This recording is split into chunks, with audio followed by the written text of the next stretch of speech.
갖게 돼요. 그래서 그의 삶은 정말 그 병과 죽음과 그래서 불안감이 생길 수밖에 없었겠죠. 그래서 그가 그린 자기 자신의 저화상입니다. 이 팔이 이렇게 앙상한 뼈만 남겨져 있는 팔, 그리고 밝고 어둠을 대비시켜서 마치 죽음과 대면하고 있지만은 그 부분에 있어서 성찰하고 있는 듯한 그런 강렬한 인상을 주고 있죠. 그래서 우리가 예술가들이 많은 자화상들을 그리었는데 정말 독특한 자화상 중에 하나라고 볼 수가 있습니다.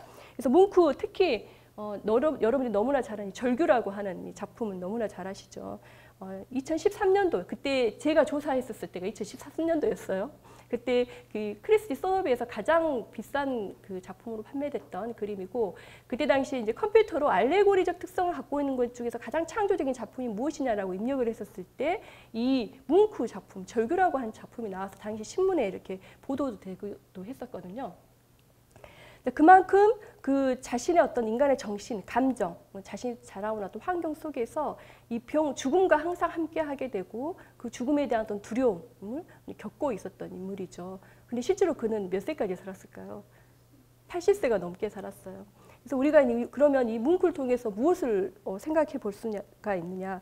결국은 뭉크는 자신에게 어떤 불안과 질병이 없었다라고 한다면 자기의 그 예술 를 이끄는 그 방향도 없었다라고 이야기를 하는 거죠. 결국은 이제 정말 죽을 만큼 힘든 어떤 상황이지만 그것을 모두 창조적인 그런 에너지를 예술에 쏟아부은 그런 인물이라고 할 수가 있어요. 그래서 오히려 그 죽음을 극복해 나가는 매 순간 우리가 죽음은 끝이 아니라 다시 새로운 시작인 것처럼 그는 아마 매번 죽음과 대면하면서 새로운 시작을 했는지 모르겠어요. 그래서 예술 작품을 통해서 남기게 되었고, 특히 그의 작품 안에는 자신의 자화상들이 많이 등장을 하게 됩니다. 이거는 이제 누이가 14살 때 죽은 이후에 생각해서 이제 그린 그림이에요. 엄마가 이렇게 손을 안고 있지만 동생은 죽음을 초연하게 받아들이고 있는 듯한 그런 장면. 이제 표현주의 작품의 특징은 색감이나 물감을 통해서 감정까지 이렇게 드러내는 거죠. 병실에서의 죽음이라고 하는 또 마찬가지고요. 그래서 그의 모든 그림의 주제는 죽음, 불안, 질병. 그 자신의 어떤 가정 안에서의 어떤 그 가족들 구성원들의 어떤 병, 죽음, 이게 어떻게 보면 그를 끊임없이 따라다니는 실제로 이제 자기 남동생이 결혼한 후에 죽었을 때 남동 그 안드레아스하고 상당히 친했어요. 그래서 그가 그림을 그리거나 전시를 했었을 때 함께 많이 활동을 했었거든요. 그런데 그 죽음이 또 엄청 충격이 컸었던 것 같아요. 그래서 이모였던 카렌에게 편지에 이런 내용을 쓰죠. 자신이 너무 충격이 커가지고 병원에 입원하게 됐고 거기서 이제 신경쇠약, 약간 정신적인 발작을 일으키게 됐다라고 해서 치료를 받았다는 내용들을 쓰게 됩니다. 그래서 지금 이 그림은 이 다니엘 야콥슨이라고 하는 그 병원에서 치료를 받고 난 후에 한 8개월 정도 치료를 받고 난 후에 이제 퇴원을 하면서 그 병원에 앉아 있었던 자신의 모습을 그림으로 그린 것인데 여기 안에서 보니까 마치 그 여전히 그 불안감, 붓터치를 통해서 우리가 완전히 불안감이 해소되지 않았다는 것을 엿볼 수가 있죠. 그런 그가 이제 스페인 독감에 걸립니다. 1919년도에. 그래서 정말 그 고통 와중에도 그림을 그리게 되면서 자신의 모습을 남기죠. 한순간에 어때요? 머리숱도 없어지고 정말 겨우 그 의자에 기댄 채 자신을 이렇게 응시하고 있는 금방이라도 사실 그 쓰러질 것 같은 죽음의 사신이 와서 데리고 갈 것 같은 그런 느낌이 들죠. 이목구비조차도 자세하게 그릴 수 없는 그런 상황이었다고 우리가 볼 수가 있습니다. 그리고 그 이후에 그려졌던 그림들. 그래서 이 색채를 통해서 감정을 드러내는 대표적인 표현주의 화가 뭉크라고 볼 수가 있고, 이 눈병을 걸렸을 때 또 이런 그림을 그렸어요. 그래서 이 실제로 눈병이 자신이 걸렸을 때 시력을 잃게 될까 봐 상당히 이제 걱정을 했다라고 합니다. 그래서 자신의 어떤 눈 혈관이 터졌을 때도 불구하고 자신의 자신을 나체로 이렇게 그림으로 해서 인간의 어떤 나약한 모습, 어떤 공포감을 한층 극대화시켜서 그린 그림이다라고 평가를 받고 있습니다. 자, 마지막 1944년도까지 44년도에 사망했어요. 자, 43년도까지 자기 자신의 어떻게 보면은 처음에 제가 보여줬던 자화상도 마찬가지지만 이 삶과 죽음의 그 경계선상에서 끝까지 자기 자신만이 갖고 있었던 어떤 신념을 놓지 않으려고 했던 것 같아요. 그래서 이 그림에서도 이 파스텔로 그렸지만 자기의 어떤 이 죽음이라고 하는 그 앞에서 자신만의 어떤 그 예술 세계, 자신이 찾고자 하는 것을 신념을 굽히지 않았던 그런 어떤 화가라는 느낌이 듭니다. 그리고 에곤 실레만 설명하고 이제 쉬도록 하겠습니다. 스페인 독감에 걸린 사람이겠죠. 제가 이 에곤 실레를 들고 온 이유는, 자, 에곤 실레는 오스트리아 출신이에요. 그래서 에곤 실레 하면은 바로 나오는 인물이 크림트라고 하는 인물이죠. 우리가 이 상징주의 그 미술을 이야기를 할 때 주로 나오는. 네, 에곤 실레는 28살에 사망을 하게 됩니다. 상당히 이제 이른 나이에 사망을 하게 되죠. 에곤 실레의 초상화들입니다. 에곤 실레는 주로 죽음, 성 이런 그림을 주로 많이 다루고, 나체, 남성과 여성의 나체, 거기다가 그동안 미술사에서 볼 수 없었던 성기까지 직접 드러내는, 그래서 인간의 어떤 뒤틀린 모습, 그 감춰져 있던 추악한 모습, 그게 사실은 본연의 모습이라고 하는 것을 표현주의적인 방식으로 표현한 인물이라고 볼 수가 있죠. 표정을 보니 상당히 좀 도전적인 그런 인물이라고 볼 수가 있어요. 자유스러운 그런 인물. 그가 그렸던 누드들이죠. 그래서 이 누드로 인해서 경찰서에 가서 오늘날로 이야기하면 감방 신세를 졌지기도 하고 퇴폐적이다라고 하는 거죠. 또 여성의 누드를 대상으로, 특히 또 어린 나이에 어떤 여성들을 그림으로 그린 경우가 많았기 때문에 미성자들을 유인해서 그림을 그렸다라고 해서 옥중 생활을 한 이런 아주 논란이 많았던 그런 인물입니다. 그런데 오늘날 현대 화가들에게 상당히 많은 영감을 주고 있는 사람이에요. 왜냐하면 우리가 예술에서 누드라고 하는 것을 그렸을 때는 우리가 그리스 로마 신화에 나오는 정형화된 누드들을 많이 보잖아요. 그런데 거기서 벗어나서 이 한 개인으로서의 어떤 그 시각에서 표현되는 자유로운 누드는 어떻게 보면은 에곤 실레의 작품에서 볼 수 있다고 할 수가 있죠. 그리고 우리가 앞에서 그 성 세바스티아누스 누드 나왔잖아요. 근데 실질적으로 왜 또 그런 누드가 그려졌었냐면, 그때 당시에는 우리가 그 종교화를 그렸던 시기이기 때문에 아담 이외에는 누드를 그릴 수가 없었어요. 금지화되어 있었어요. 그런데 그때는 이제 수호 성인으로서 그 그림을 누드가 등장을 했었죠. 근데 그 이후에 이제 이렇게 자유스럽게 그린, 여러분들 이 그림 보면 어떤 느낌이 드신가요? 자, 그래서 이 클림트와 만나게 돼요. 그래서 클림트가 어떻게 보면은 제자라기보다는 서로 교류를 나누면서 지냈던 그런 인물인데, 클림트도 죽게 돼요. 클림트의 가족사도 좀 복잡한데, 가족 중에 뇌졸중이 좀 많았어요. 뇌경색인가요? 근데 이 클림트가 그걸로 인해서 병원에 입원을 했는데, 입원하자마자 스페인 독감이 합병증이죠. 그래서 죽게 돼요. 그가 죽었던 시점이 1918년이에요. 그래서 병원에 달려가죠. 뭉크가 그 이야기를 듣고. 그래서 이 그림을 남기게 됩니다. 근데 뭉크가 빈 그 불리에라고 하는 데서 활동을 했었는데, 당시 이 빈 불리에는 오스트리아에 있는 그 작가들, 조각, 건축, 회화를 했던 그런 작가들이 모여서 만든 조직이에요. 그래서 전통적인 아카데믹한 것에 반해서 자유로운 사고를 하는 화가들이 모여서 만든 그룹들인데 전시회를 했었어요. 근데 그때 이제 클림트 소개를 해서 이 빈 분리에 참가를 하게 되고, 클림트가 죽은 이후, 클림트가 1918년 1월 달에 사망을 했거든요. 3월 달에 빈 분리에 전시를 했어요. 그래서 그 전시에서 엄청나게 이 에곤 실레의 작품이 많이 팔리게 됩니다. 명성을 얻게 되죠. 클림트 다음으로. 그래서 사회적인 어떤 명망을 이제 갖게 된 그 시점에 좋은 집으로 이사를 가게 돼요. 그리고 클림트가, 그 에곤 실레가 당시에 결혼을 했었거든요. 이거는 클림트와 이제 교류를 나누었던 그 장면들. 클림트의 마지막 작품이에요. 미완성으로 남겨져 있죠. 그래서 에곤 실레가 이 1918년에 좋은 집으로 이사를 하고 이 에디트라고 결혼을 했는데, 에디트가 당시에 임신 6개월이었죠. 그래서 태어날 아기를 상상하면서 유일하게 가족이라고 하는 이 작품을 남기게 됩니다. 그런데 에디트는 스페인 독감에 사망을 하게 되죠. 그리고 3일 후에 에곤 실레도 사망을 하게 됩니다.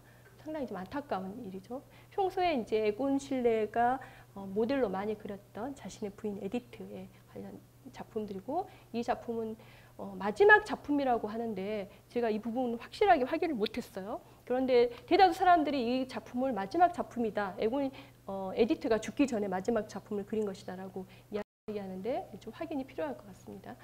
그래서 당시에 그 상당히 에곤 실레는 여성 문제가 조금 몇 가지가 있어요. 예, 스토리들이 조금 있는데 어찌됐든 이 에디트를 만나서 이제 정착을 하고 단란한 가정을 꿈꿨는데 부인이 임신한 상태에서 스페인 독감에서 바로 사망하게 되는. 그래서 병임을 인식하자마자 바로 죽게 돼 버리는 것이 사실은 스페인 독감이었던 것 같아요. 상당히 인간으로 하여금 좀 무기력감을 느끼게 하는 거죠. 에곤 실레가 사망했었을 때의 사진 모습이고 리드 마스크를 만들었던 평소 때 이런 그 사진들이 들어가고 있습니다. 잠시 쉬었다가 하도록 하겠습니다. 우리가 스페인 독감까지 패스트에서 근데 좀 더 현실감 있게 그렇다면 이제 개개인들의 갖고 있던 어떤 질병, 전염성을 갖고 있는 간염성 질병도 있지만 그걸 간단하게 살펴볼 수 있는 방법이 뭘까라고 생각을 했었을 때 가장 대표적인 것이 이 프랑스의 몽마르트라고 하는 생각이 언뜻 들었어요. 왜냐하면 당시 19세기 때 몽마르트는 그 부르주아의 어떤 문화의 규범에서 벗어나서 저항하는 하나의 어떤 기호로서 많은 예술가들이 이곳에 몰려들었죠. 그래서 가난하고 또는 새롭게 어떤 예술을 향해 어떤 꿈을 갖고 있었던 사람들이 이 파리 외곽 지역인 몽마르트에 옮겨오게 되면서 이곳에서 자연스럽게 서민 생활들이 즐기는 어떤 막 카페라든지 극장, 서커스 이런 그 주점들이 자리를 하면서 자연스럽게 가난한 예술가들이 많이 모여들게 됩니다. 그 대표적인 인물들이 바로 이 마네, 모네, 드가 인상주의 화가들이 주를 이루고 있고요. 그 다음에 피카소와 조르주 블라크 같은 경우에는 입체주의 화가들이죠. 그 외에 또 뭐 소설가인 에밀 졸라, 그 다음에 쇼팽, 음악가, 수잔 발라동이 이렇게까지 아주 많습니다. 특히 너무 좀 웃긴 이야기인데 제 생각에 그림을 당시에 유학을 가려면 이제 프랑스로 많이 유학을 갔어요. 그런데 아카데믹한 대학을 가는 게 아니라 몽마르트로 가면 오히려 많은 사람 화가들과 서로 교류를 하고 또 실질적으로 영향을 주고 받았던 것 같습니다. 대표적인 인물이 바로 이 모네라고 할 수가 있는데 모네는 인상주의 화가의 가장 대표적인 그런 인물이죠. 그래서 인상주의 화가가 1회부터 8회까지 이렇게 전시를 했던 것 같아요. 근데 대부분 참여해서 전시를 가졌던 그런 인물입니다. 그래서 인상주의는 우리가 너무 잘 알고 있죠. 이제 야외에서 그림을 그리는, 눈에 보이는 시시각각 변하는 빛을 쫓아서 그림을 그리는 거예요. 그래서 사물의 어떤 형태가 갖고 있는 고유색이 있는 게 아니라 빛에 따라서, 시간에 따라서, 대기의 공기에 따라서 달라지는 거예요. 그래서 자연스럽게 자유로운 그 빛을 표현을 할 수가 있었던 시점이 이제 인상주의 화가이고 실내가 아닌 실외에서 그림을 완성할 수 있었던 시기가 인상주의라고 볼 수가 있어요. 그래서 모네가 그렸던 이 그림 중 특히 이 해돋이라고 하는 작품들을 통해서 인상해돋이라고 하는 이 작품을 통해서 인상주의가 명명이 됐었어요. 당시에 그 평론가였던 그 루이 르로이가 이 르 샤르바르라고 하는 그 책에다가 그 인상이 확실하지만 벽지처럼 유치하다라는 말에서 인상주의가 등장을 하게 됩니다. 실질적으로 이 그림이 그 전에는 완벽하게 사실주의적인 어떤 그림, 아카데믹한 그림을 보다가 여러분이 아마 그 시기에 이 그림을 봤었으면 도대체 정말 이 그림을 그리다 만 것인가라고 하는 생각을 하게 됐겠죠. 모네는 결국은 눈에 보이는 대로 그림을 그리게 되는 겁니다. 그래서 인상주의는 눈에 보이는 대로 그림을 그리는 게 되는 거죠. 그래서 고유한 색채라는 것은 있을 수가 없는 거예요. 그리고 빛에 의해서 그림을 그리기 때문에 검정색은 인상주의에서는 존재를 하지가 않습니다. 어두움마저도 빛으로 표현을 하는 것입니다. 그의 부인이 결핵으로 세상을 떠났어요. 그래서 이 까메오 부인의 죽음이라고 하는 것, 안에 어떤 임종을 그린 그림입니다. 그 임종마저도 어떤 사실적인 것보다는 인상을 저희들에게 남긴 거죠. 그래서 결핵으로 사망하는 화가들도 많고 그의 부인들도 많고 제가 앞서 이야기했지만 1919 이 시기에 19년도에 많은 그 화가들이 그 결핵에 유행했던 것 같습니다. 그래서 야외에서 이렇게 그림을 그리다 보니까 시시각각 루앙디성당 아주 유명하죠. 뭐 아침에 가서 새벽에 안개가 꼈을 때 뭐 다양한 빛을 탐구하기 시작을 하죠. 특히 건초도미도 마찬가지고 그래서 연작 시리즈가 나옵니다. 같은 대상을 두고 빛을 탐구하기 때문에 사실은 가장 그 대상을 정확하게 표현할 수 있는, 빛을 탐구할 수 있는 어떤 대상을 찾는 거죠, 주제를. 그게 대부분 야외에서 이제 이루어지게 되고, 그가 가장 많이 했던 것들이 바로 이게 물, 빛에 의한 진동, 그다음에 물에 의한 반사들을 많이 표현을 하게 됩니다. 그래서 그가 어떻게 보면 말년에 해당하는 그때는 이 지베른이라고 하는 그 종원에 자기가 실제로 종원을 만들어요. 그래서 또 일본식 당시 우키요에라고 하는 일본식 판화도 유입이 되고 일본식 정원을 이 지베르니에다가 실질적으로 만들기도 하고, 그래서 결국은 이 지베르니에 있는 모든 것들이 그림의 주제가 되는 시기가 바로 이 시기입니다. 그래서 여기에서도 이 빛을 이제 탐구하기 시작했다는 것을 알 수가 있죠. 그러다 보니 그에게 이제 문제가 생깁니다. 백내장이라고 하는 문제가 발생을 하게 돼요. 백내장은 일반적으로 이 눈의 수정체가 이렇게 뿌옇게 끼게 되는 거죠. 그래서 정확하게 사물이나 대상을 볼 수가 없는, 색채를 표현할 수가 없는 그런 상태죠. 한마디로 이제 수정체가 혼탁해지는 것을 이야기한답니다. 또 요즘에 우리 주변에도 나이 드신 분들은 백내장 수술 안과에 가서 하잖아요. 근데 상당히 이때는 이제 의료 기술이 엄청나게 발달된 그런 단계가 아니었지만 그가 수술을 감행을 하게 되죠. 왜냐하면 그 정도로 보이지 않게 되었기 때문에. 그래서 여기서 보면은 그 지베르니 정원의 그 아치형의 정원들, 이 그림도 이렇게 표현이 되고, 그 일본식 다리 같은 경우에도 거의 이제 추상과 같은 형태를 알아볼 수 없는 그런 것이 이제 등장을 하게 됩니다. 그랬던 이유는 결국 그가 유년 시절부터 빛을 탐구하기 위해서 특히 이 해안가를 따라서 거의 이동을 하면서 그림을 아주 많이 그렸거든요. 그러다 보니 이 강렬한 빛, 물 위에 비친 빛이 이제 그의 눈에 상당히 자극이 되었고 결국은 백내장이라고 하는 그 진단을 받게 된 거죠. 그래서 당시 프랑스에서 유명한 안과 의사가 있었어요. 샤를 쿠틀라라고 하는. 그래서 그 오른쪽 눈을 나중에 이제 홍채 절제술을 받게 됩니다. 그 시기가 바로 1923년입니다. 근데 그 사이에는 이렇게 점점 추상의 어떤 형태들을 갖게 되었다는 거죠. 그래서 그 혹자들은 그렇게 이야기해요. 추상 미술을 누가 먼저 탄생시켰느냐라고 이야기를 할 때 많은 인물들을 거론을 하게 되죠. 그 중에서 우리가 대표적인 인물이 추상 표현주의 화가 잭슨 폴록은 1940년도, 50년도에 활동했던 그런 인물이니까. 그런데 그 이전에 모네에 의해서 추상이 시작되었다라고 이야기를 하는 거죠. 본의 아니게 눈에 보이는 빛을 탐구하다 보니 눈에 보이는 대로 그리는 거예요. 인상주의는. 그래서 모마, 뉴욕의 모마 미술관은 추상 표현주의, 현대 미술을 대표하는 곳이 뉴욕 현대 미술관이거든요. 그런데 거기에 모네의 작품이 이렇게 큰 대작이 걸려져 있습니다. 그래서 현대 미술에 어떻게 보면 추상을 열었던 인물이 모네이고, 그 모네는 자신의 질병인조차 백내장을 통해서도 어떤 추상이라고 하는 것, 눈에 보이는 것을 표현했다라고 이렇게 이야기할 수 있습니다. 여기다가 이제 잭슨 폴록은 순간적인 그 제스처, 뛰어다니면서 물감을 흘리고 뿌리고, 이게 바로 사실은 이제 추상이 되는 거죠. 그 다음으로 이제 르누아르를 들 수가 있는데, 목마르던 언덕에서 이제 살았던, 거주했던 그런 인물이죠. 근데 르누아르는 우리가 알고 있는 모든 예술가들에 대한 어떤 고정관념을 깬 그런 대표적인 인물이에요. 왜냐하면 이렇게 이야기할 수 있는 것은 르누아르는 정말 행복하게 살다가 그리고 그림을 항상 즐겁고 유쾌해야 된다고 생각했던 그런 사람입니다. 우리가 자신의 삶을 표현하는 사람들이 예술가인데 그 자신의 삶, 그 예술이 즐겁고 유쾌하다고 생각했다는 것은 제가 생각해서 정말 대단한 일인 것 같아요. 근데 그러한 신념을 끝까지 잃어버리지 않았던 사람이 이 르누아르예요. 그런데 그렇다면 그가 어렸을 적에 무슨 부유한 환경에서 자랐느냐? 사실은 그러지 않고 가난한 어떤 노동자 집안에서 이렇게 태어났어요. 그래서 가족의 생계를 돕고 싶어서 어렸을 적부터 이렇게 학교를 그만두고 기술 훈련소에서 이렇게 훈련을 받고 도자기 그리는 법을 배우고 이랬던 인물이에요. 그런데 그의 마음속에는 항상 그런 긍정적인 그 에너지가 있었던 것 같습니다.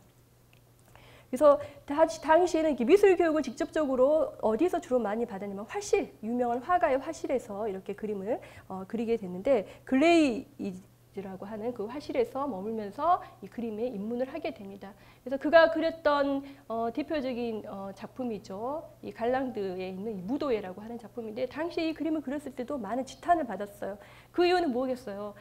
자세히 보니 우리가 생각했을 때 나무 위에서 빛이 투과돼 있었을 때 이렇게 반점들이 생기잖아요. 그런데 그 그림들을 눈에 보이는 대로 정확하게 그린 거예요. 그래서 이 신사의 등에도 반점들이 이렇게 생기는 거죠. 그런데 당시 살롱에 이렇게 많은 작품들이 명성을 얻기 위해서 화가들이 살롱에 작품을 제출했었는데 그때의 그림들은 정말 사실적인 아카데믹한 그림이라고 볼 수가 있고 대다수 그림의 내용들은 신화의 내용들 이 주를 이루는데 이렇게 서민들의 생활상들을 담는 그림들은 거의 이 살롱에서는 보기 어려웠다고 이야기할 수 있어요. 그런데 서민들의 생활상이 등장한 것도 있지만은 여기에 이 반점과 같은 것 이런 것들을 미화시켜서 그리지 않은 거죠. 눈에 보이는 대로 그렸다는 거. 그다음 또 하나는 이 잘린 화면.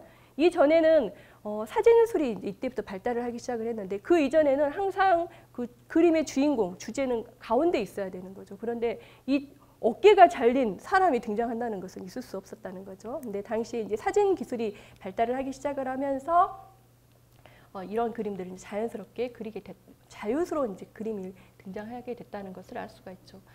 그리고 목마르트에 가면은 이 목마르트 미술관이 있어요. 그래서 목마르트에서 거주했던 그 화가들의 작품들이 이곳에 전시가 되어 있는데 그 중에도 특이하게 이제 정원에 나가면 이 르누아르 정원이라고 불리는 곳이 있어요.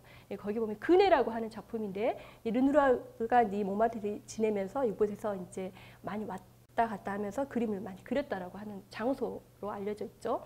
여기 그네가 그렸던 작품입니다. 이 작품도 역시 그래서 당시 사람들은 그렇게 생각했어요. 미술이라고 하면은 이렇게 단단하게 구축되어 있는 어떤 형태가 존재해야 한다고 생각했는데 마치 인상주의 화가들은 부서져서 흩날려 버릴 것 같은 그런 그리고 어떤 그 순간의 어떤 느낌, 인상을 담기 때문에 여러 번 붓질을 덧칠할 필요가 없었죠. 그래서 그런 그림들이 마치 미완성된 그림 이런 느낌을 많이 받았다고 하는 겁니다. 모든 인상주의 화가들의 주제는 당시 생활상이에요. 그래서 서로 만나서 나누고 교류하는 그래서 몽마르트 자체도 많은 예술가들이 카페에 모여서 이야기하고 서로의 자신들의 의견들을 지지하고 이런 모습들이죠. 여기서도 그래도 아직은 그 사실성들이 많이 드러났죠. 단지 자연스러운 어떤 포즈들 그리고 그때의 어떤 시대를 볼 수 있는 그런 내용들의 주제를 가지고 있습니다. 그런데 그가 이제 달라진 시점이 있어요. 바로 이제 1918년부터라고 볼 수가 있는데 60살 사실 이후부터는 관절염에 그가 많이 시달리게 돼요. 그래서 그 이전에 목욕하는 여인이라고 하는 주제를 가지고 사실 르누아르가 많은 그림을 그렸었는데 이 둘이 그림만 비교해서 보더라도 큰 변화가 생겼다는 것을 알 수가 있어요. 우리가 르누아르 그림을 좋아하는 이유는 아마 화가의 뜻이 그대로 전해져서 그 그림을 보면 행복하고 아름다운가 봐요. 그래서 오늘날 가정집에 가도 르누아르의 독서하는 소녀라든지 피아노 치는 소녀라든지 이런 그림들이 많이 그려져 있죠. 그런데 여기서도 이 목욕한 여인들 1884년에 그려진 작품에서도 상당히 아름답게 이렇게 표현이 되어 있는데 어찌된 영문인지 이 1918년 그것은 바로 이 관절염이라고 하는 것 때문에 60세가 되던 해부터 그때가 이제 1903년도라고 이야기를 해요. 그때부터 손이 이렇게 새 발톱처럼 이렇게 오그라드는 그런 어떤 질병에 걸리게 된 거예요. 그래서 다른 사람들이 손에다가 붓을 고정시켜 줘야지만 그림을 그릴 수 있고 심지어는 이제 혼자 거동도 할 수 없을 정도로 휠체어를 타고 다녔다고 합니다. 그래서 많은 화가들이 그랬어요. 어떤 제자들이 그래도 그림을 그릴 것이냐. 그런데 인생이란 끝없는 휴일이다. 끝까지 이제 그림을 이렇게 그리게 되는 거죠. 그래서 이 그림을 보면은 그가 당연히 다양한 색을 사용할 수가 없었어요. 그리고 또 붓터치를 계속 반복할 수밖에 없었고 자유자재로 다채로운 색의 변화, 이 색의 변화가 이 부분은 엄청 다양한데 여기는 단조롭다는 게 느껴지잖아요. 그게 바로 이 류마티스, 관절염이라고 하는 걸로 인해서 그래서 그가 했던 유명한 말이 있죠. 이제 고통은 사라지지만 아름다움은 남는다라고 이야기를 해서 마지막 죽음까지 그의 어떤 삶이 즐겁고 유쾌하고 아름다워야 된다라고 하는 그 신념을 지킨 대표적인 그래서 예술가 중에 다 괴롭고 처절하고 질병이 노출되어 있냐 이렇게 물어본다면 그렇지 않고 자신의 삶을 긍정적으로 또는 행복하게 바라보는 대표적인 인물이 바로 르누아르다. 근데 그게 우리가 그림에서 나타나는 거죠, 사실은요. 다양한 어떤 색감을 통해서. 그 다음으로 들 수 있는 화가가 이 로트레크라고 하는 화가입니다. 이 로트레크는 여러분들이 많이 좀 접해 보실 수도 있을 것 같은데, 이 사람은 한마디로 이야기하면 자신의 경험을 그림으로 그린 사람이에요. 근데 이 자신의 경험을 그림으로 그리게 된 이유는 뭐냐면, 그가 이제 어렸을 적에 귀족의 명문집 귀족의 어떻게 보면 후계자로 태어났어요. 그 알바 공작이라고 하는 그 알비에서 그 출신한 그 귀족 그 계급에서 태어났었는데, 어렸을 때 이렇게부터 몸이 많이 연약했다라고요. 그래서 실질적으로 14살 때 자택에서 넘어지면서 다리가 이제 골절이 되는 그런 어떤 비운을 겪게 되고, 나중에는 이 양쪽 다리를 이제 성장을 정지시키는 그런 결과를 초래를 하게 됩니다. 그것을 우리가 이제 성장장애, 저신장증이라고 이렇게 이야기를 하고 있어요. 그런데 이제 훗날 과학자들은 정확하게 로트레크의 어떤 성장 과정, 그리고 친지의 증언, 그리고 주변 자료를 통해서 보았을 때 그가 결국은 어떤 희귀한 질병을 앓고 있었다라고 이렇게 이제 훗날 결론을 내리게 됩니다. 그런데 이제 그가 그 꾸르몽 화실에서 그림을 배우게 돼요. 엄마가 어떻게 보면 아버지와 나중에 떨어져서 살게 돼요. 근데 그 불화의 원인은 결국은 아들이었겠죠. 성장하지 못하는 아들. 그래서 대신 어머니의 사랑 안에서 충분한 사랑을 받고 이제 성장을 하게 됩니다. 그래서 그림을 그리게 되는데, 이 꾸르몽 화실은 제가 한번 이야기한 적이 있었을 텐데, 인상주의 화가들이, 제가 지난 시간에 다른 수업에서 이야기했었네요. 인상주의 화가들이 그곳에 고우라든지 시슬레라든지 이런 화가들이 꾸르몽 화실에서 모여서 그림을 그렸었어요. 그래서 실질적으로 고흐와 로트렉은 직접적인 교류를 그곳에서 하게 되었다는 거죠. 그래서 이곳에서 이제 친교를 맺고, 또 당시에 그 소위 말하는 옥교의 판화를 통해서 일본의 그 다양한 색감들, 평면적인 제작 기법들 이런 것들을 관심을 갖게 되죠. 근데 무엇보다 이제 이 로트렉은 어디에 주로 거주했냐면 물랑루주라고 하는 곳에서 이제 거주를 하면서 당시 물랑루주는 오늘날로 이야기하면 공연을 하는 카바레 같은 그런 곳이죠. 그래서 이곳에서는 무용수들, 가수들, 그리고 심지어는 그 목마를 때는 세탁부, 매춘부들이 아주 많아 기거를 하고 있었죠. 근데 그들과 함께 이렇게 생활을 하면서 자신의 눈에 보이는 그 장면들을 화폭에 담게 됩니다. 근데 그런 그림들을 그릴 수 있었던 이유는 그들과 정말 긴밀하게 서로 연결이 되어 있기 때문에 그런 그림을 그릴 수 있었다는 거죠. 한마디로 이야기하면 이 사회에서 위축되고 소외됐던 사람들을 그림 안에 끌어들인 인물이 바로 로트렉이라고 하는 인물이죠.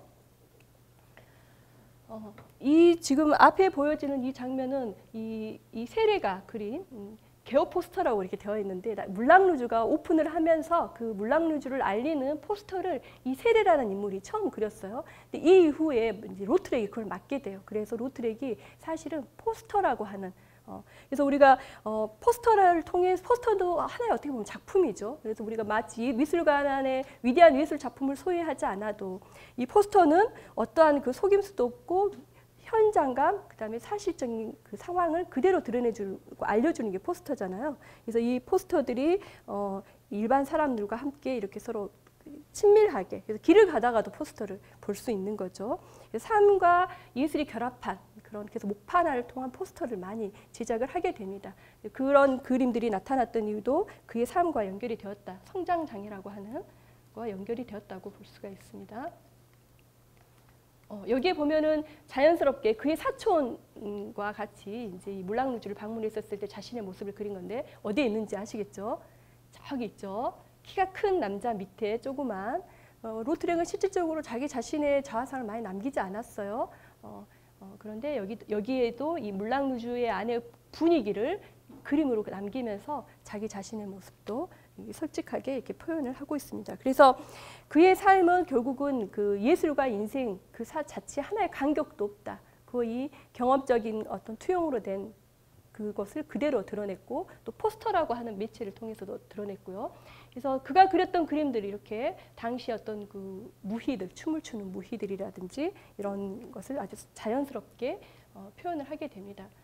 그래서 우리가 어떻게 알았겠어요? 물랑루주의 사람들의 그 일상의 모습들 알 수가 없었겠죠. 그런데 직접적인 경험을 통해서 그릴 수 있었던 근데 그 중에 하나가 이 건강검진이라고 하는 건데, 당시 이제 매춘부들이 상당히 이제 일정한 그 기간에 검사를 받아야 되는 상황이었어요. 그래서 그것마저도 이 그림으로 남기는, 이 그림을 허락할 수 있겠어요, 이 모델들이. 그런데 그만큼 서로 이렇게 긴밀하게 연결되어 있고 서로 어떻게 보면은 어떻게 공감대를 형성했다. 자신이 살고 있던 삶의 현장에 대한 어떤 애정 이런 것들이 이 그림에 사실은 담겨져 있다라고 볼 수가 있습니다. 그래서 이 로트렉은 결국 어떤 삶의 기록자라고 우리가 이야기를 할 수가 있죠. 내가 보는 삶을 정확하게 기록하는 거. 근데 가끔 그런 생각을 하죠. 나라는 사람이 어떤 나의 자아성도 마찬가지고, 나라는 삶을 그림으로 그릴 때 우리는 여전히 그 이성 또는 어떤 의식을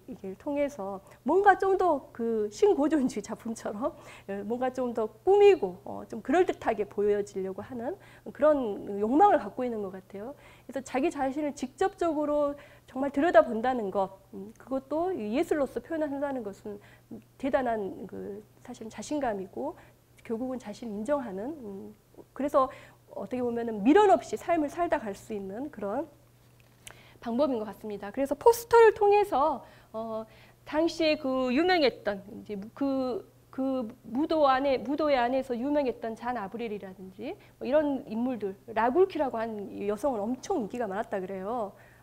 남성들에게 인기가 많았다 그래요. 그래서 이런 사람들을 대상으로 해서 이 포스터를 제작을 했던 겁니다. 그래서 이 포스터라고 하는 이 판화의 대중화가 그럼 언제 일어났을까? 이 판화는 제가 앞서 보여줬지만은 이 네덜란드 플랑드르 지역에서 16세기 이때 많은 책자들이 발간이 되면서 자연스럽게 사파로 옥판화들이 많이 제작이 되기 시작을 해요. 그런데 정말 대중의 지평을 연 것은 거의 길거리에서 볼 수 있는 포스터까지 제작이 된 것은 어떻게 보면은 이 로트렉에 와서 어떻게 보면 예술의 새로운 작품의 어떤 지평을 열었다라고 볼 수가 있습니다. 그래서 로트렉이 그렸던 그 작품, 이것은 로트렉이 고흐를 그렸던, 고흐가 카페에 있었던 작품을 그렸던 거고, 저기 왼쪽에 있는 건 드가가 그렸던 작품이고, 여기서 보면은 당시에 그 일반 서민들의 어떤 생활상, 저 왼쪽에 보면 지쳐 있는 모습이죠. 그런데 한 가지 공통점이 있어요. 자, 술에 이제 의지하게 되는. 그래서 이제 한 잔의 술을 통해서 자신과 그 사회와 어떤 그 관계에서 소통할 수 없었던 문제, 결국은 인간의 소외, 고독감 이런 것들이 이제 드러났다고 볼 수가 있는데, 당시 압생트라고 하는 술이 이제 상당히 고급 술이 당연히 아니죠. 그래서 이 술을 많이 그 사람들이 마셨다 그래요. 그래서 너무나 많은 사람들이, 근데 그 술에는 약간 중독성을 일으키는 그 물질이 들어 있었다 그래요. 그래서 화가들이 많이 이용을 했다라는 것을 알 수 있었고, 압생트 색깔이 초록색을 띠고 있어서 뭐 초록 요정이다라고 이렇게 이야기를 하고 있답니다. 그래서 영화에서 보면은 압생트가 등장하는 장면이 많이 나와요.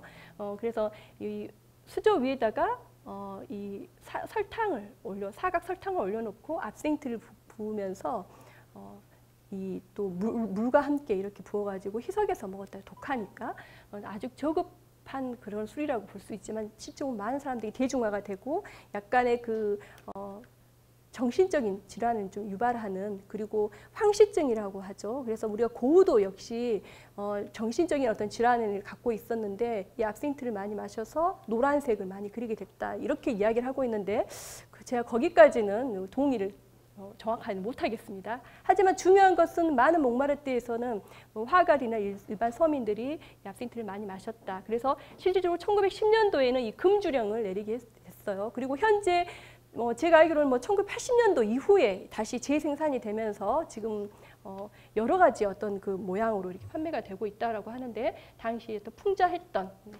이걸 먹으면 이제 죽게 된다라고 하는, 그래서 녹색 요정의 사망이라고 하는 경고문을 한 그 풍자를 볼 수가 있습니다. 그래서 당시 롱마르트에는 이렇게 술 압생트라고 하는 그 장면, 그만큼 고단하고 지친 삶이죠. 하루하루를 겨우 연명해 나가는 그런 삶이죠. 그런데 그 삶 안에서 또 예술가들은 자신의 예술을 또 꽃피워야 되는 그런, 그래서 대부분 인상주의 화가들은 당시 시대에서 인정받지 못하고 사망한 이후에 인정을 받게 되죠. 그 결핵은 이제 이 쇼팽 같은 경우에도 이제 결핵으로 이렇게 사망을 했다라고 하는 것, 이런 내용들이 있습니다. 그래서 현재에도 그런 사인에 대해서 이렇게 많이 어떤 경로를 통해서 이 화가나 또 예술가들이 사망을 하게 되었는가라는 것을 부검을 많이 하게 되죠. 그런데 이제 제가 항상 이야기하는 것은 이런 어떤 그 신체적인 어떤 원인에 의해서 사망하는 것도 있지만 오늘날 우리 현대는 어때요? 뭐 외상후 스트레스라든지 뭐 여러 가지 원인들이 있죠. 심리적인 어떤 부검도 필요하다라고 생각을 합니다. 이 들라크루아가 그렸던 쇼팽의 초상, 특히 이 몽마르트 이 시기부터는 그 예술가들이 서로 많이 교류를 하고 있었기 때문에 모딜리아니만 이제 설명을 하고 이제 마치도록 하겠습니다. 자, 모딜리아니 어마어마하게 그 준수한 인물이죠. 그래서 뭐 미술에서 가장 대표적인 인물 하면은 손에 꼽을 수 있는 그런 인물이 바로 모딜리아니입니다. 그래서 눈이 없는 그 여인을 이제 그림으로 남겼죠. 그래서 왜 눈이 없을까? 그 이제 질병하고 상관이 없기 때문에 여러분들이 좀 나중에 생각을 해보면 좋을 것 같아요. 잔느라고 하는 여성. 그 부분은 여러분들이 한번 생각을 해보세요. 제가 그 글에 대해서 한번 쓴 적이 있는데 나중에 기회가 되면 여러분들한테 다시 보여드리도록 하겠습니다. 그리고 그러면 우리나라에서는 질병을 어떻게 받아들이냐라고 했을 때 질병을 볼 수 있는 그림들이 존재를 하지가 않아요. 그런데 당시 조선시대 때 후기 때부터는 초상화를 많이 지작을 해서 피부의 질환을 볼 수 있는 그림들이 많이 남겨져 있습니다. 그래서 당시 이 초상화는 형과 영의 예술이다. 그래서 사람의 외형만을 그리는 것이 아니라 그 사람의 정신까지 그려야 된다라고 이야기를 하게 됐죠. 그래서 고려시대 때는 우리가 불교 문화가 싹 트어서 불화를 만들었다면 조선시대 때부터는 이렇게 불교적인 성격의 어떤 초상화가 아니라 초상화 처음엔 잘 만들어지지 않았어요. 그러다 조선 중후기를 지나가면서 이 초상화 제작들이 많이 등장을 하게 됩니다. 그래서 이 사진의 어떤 그 사물보다는 사진보다 훨씬 더 사실적인 어떤 묘사들을 하고 있다라는 것을 알 수가 있어요. 그래서 사진 안에는 그 사람의 품위, 성정까지도 다 드러내야 된다는 전신사조론이라고 하거든요. 그것을 통해서 우리가 당시의 어떤 그 피부 질환 또는 질병들을 조금 엿볼 수 있어서 제가 소개를 하려고 가지고 왔습니다. 그래서 당시 그림 어떻게 그렸냐? 일호불사 편시타인이라 그래서 그러니까 하나라도 다르면 내가 아니에요. 그래서 머리카락 하나부터 똑같이 그려야 돼요. 자, 이게 서양에서 그려졌을 때는 검버섯 다 제거하고 그려져야 되잖아요. 그런데 이 백반증이라고 하는 질병, 것을 피부가 하얗게 변하는 거죠. 이런 모습들이 그대로 이렇게 등장을 하게 됩니다. 정말 놀라운 일이죠. 근데 이게 전 세계적으로 알려졌던 것은 이 1980년대 후반에 이 이성락 박사라고 하시는 분이 그 피부의학계 심포지움에서 우리나라 초상화에 나타난 피부병이라고 하는 것을 발표를 했어요. 그분이 최근에 이제 미술로 또 바꾸셔가지고 박사학위까지 받으셨더라고요. 대단한 분이시죠. 제가 이 이야기 들었을 때는 제가 대학 시절이었어요. 그때가 1980년대 그분이 이제 중반 때 이걸 발표했다라고 하는 것을 저는 언제 그때 접하게 되었었어요. 그래서 상당히 깜짝 놀랐어요. 아, 이렇게 사실적으로 초상화를 그릴 수 있구나. 그래서 이 조선시 후기 초상화를 보면 다양한 질병들이 사실은 나타나요. 그 사람이 갖고 있는 뭐 천연두부터 시작해서 백반증, 뭐 흑달, 다양한 것까지 다 등장을 하게 됩니다. 그 이유는 이렇게 형상을 통해서 정신을 표현할 수 있다. 아주 사실적인 표현만 표현하고 그 사람 인품, 성정까지도 드러낼 수 있다. 그래서 다양한 그 인물들이 인물들이 등장을 하죠. 근데 자세히 보니 다 얼굴에 곰보 자국이 많이 있죠. 이 두창, 마마의 흔적이라고 해요. 이것은 천연두를 앓고 났었을 때 나타나는 거죠. 근데 최근에는 거의 볼 수가 없어요. 이제 우리가 천연두를 정복을 했기 때문에. 그런데 이 조선시 초상화에서는 아주 많이 등장을 하죠. 그래서 뭐 발열이나 수포 등을 동반을 하기 때문에 이 움푹 팬 흉터를 남기게 된다고 합니다. 그래서 조선 근대 초에, 그러니까 조선시대 후 말기에서 근대로 넘어갔던 그 시점에 서양 사람들이 우리나라에 와서 깜짝 놀랐다 그래요. 대부분 사람들 얼굴에 이 흔적을 볼 수 있었기 때문이죠. 그래서 그만큼 천연두라는 것이 얼마나 그 당시에는 악성적인 전염병이었는지 우리가 이제 추측해 볼 수 있다라는 거죠. 심지어는 이 사람은 얼굴이 검어지고 있어요. 너무 술을 많이 마신 건지 간의 기능이 안 좋아서인지 흑달이라고 하는, 그래서 이 초상화를 통해서도 당시 그 병의 그 사람의 어떤 안색 통해서 그 사람의 병을 진단할 수 있다는 거죠. 이 작품은 이제 홍상환의 그 초상인데 제가 이제 국립현대미술관 가서 우연히 도서관에서 책을 넘기다가 초상화 집을 이제 넘기면서 초상화 집 구하기 어렵거든요. 그래서 이렇게 막 넘기면서 봤더니 어쩜 이렇게 나이에 따라서도 정확하게 표현이 되었더라고요. 한쪽은 51세, 한쪽은 59세. 주름이 더 깊어진 것이 59세겠죠. 그리고 흰 수염이 났던 것이 더 나이가 든 것이겠죠. 그런데 젊었을 때는 좀 더 그 붉은증이 있었다 그래요. 시간이 지나면서 그게 나타나지 않는, 너무나 사실은 신기하죠.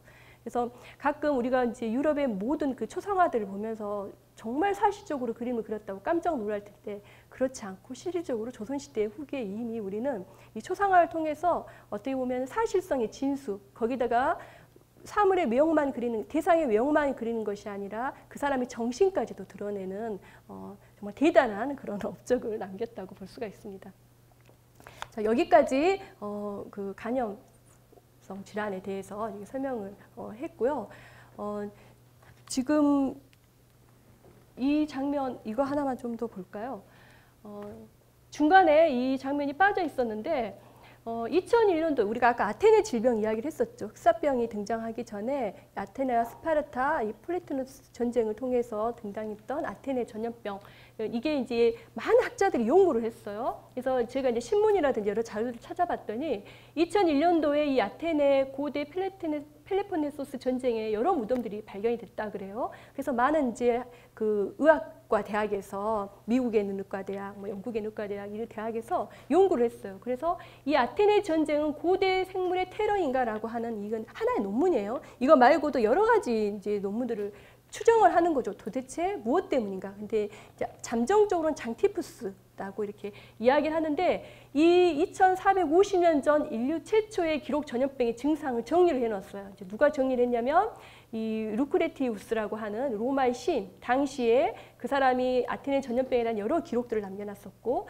또 잘 아는 여러분이 펠로폰네소스 전쟁사를 썼던 이 트키디네스가 또 이것을 기록을 남겨놨죠. 자, 그것을 종합을 해봤더니 이러한 증상이 나타난다는 거예요. 열, 기침, 구토, 불면에 이르기까지. 자, 그런데 이러한 증상이 2003년도에 중국에서 시작됐던 사스, 그리고 2014년도에 에볼라 바이러스, 그리고 2015년도에 메르스, 그리고 2019년에 발발해서 지금 저희가 그 현장에 있는 이 코로나까지 그러한 증상들이 거의 비슷하다라고 하는 거예요. 그래서 제가 이걸 보면서 제가 예술의 기원, 예술은 결국 인간이 생존을 위해서 등장을 하는 게 예술이라고 했잖아요. 생존을 위한 필연적인 활동에서 예술이 시작되었는데, 그런 한 예로 어떻게 보면은 단순히 생과 사뿐만 아니라 우리가 신석기 시대 때 빗살무늬 톡이 생각나시죠?